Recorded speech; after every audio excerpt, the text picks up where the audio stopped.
Alors, actuellement avec le professeur Laurent Perrin-Biroulet du CHU de Nancy, on arrive à la fin de ce congrès.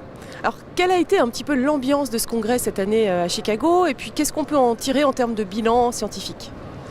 Bon, je dirais que c'est un congrès, il y a toujours des milliers de personnes qui viennent à ce congrès, mais quand même une évolution majeure qu'on peut noter, on va dire au cours de ces dernières années, et qui on a l'impression malheureusement s'aggrave, c'est que ce soit au niveau des modérateurs et au niveau des présentations orales, il y a de moins en moins d'orateurs européens. Donc on a de plus en plus l'impression que c'est un congrès nord-américain et de moins en moins un congrès international.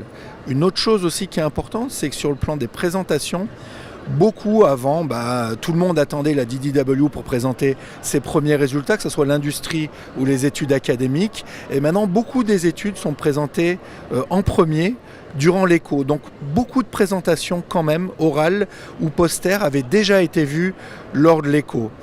Un des grands moments, et malheureusement, je dirais que ça n'a pas été un moment scientifique, mais heureusement pour la France, et d'ailleurs on a eu pendant tous les meetings qu'on avait avec les Nord-Américains, toutes les réunions, à chaque fois qu'on discutait, ils nous disaient alors, qu'est-ce qui va se passer dimanche ?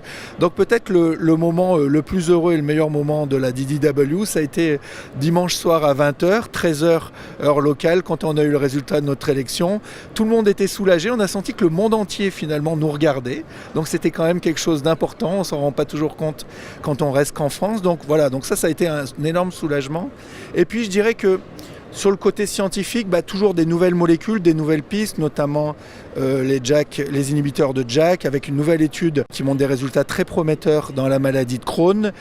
Également les molécules qui modulent le S1P, avec aussi des résultats très intéressants, des molécules déjà utilisées dans la sclérose en plaques. Et puis un des scoops présenté par le plus français des Américains, Jean-Frédéric Colombel, qui a présenté les résultats de l'étude CALM. Je ne vais pas rentrer dans les détails, mais en gros c'est pour dire que quand on fait un suivi clinique simple par rapport à un suivi sur des biomarqueurs qui vont regarder l'inflammation, la protéine C réactive, la calprotectine fécale, on détecte des maladies infracliniques qui sont actives, on augmente le traitement, dans ce cas-là c'était Lumira, et on voit qu'au bout de plusieurs mois, on va avoir plus de cicatrisation muqueuse chez ces patients-là, puisqu'on optimise plus le traitement.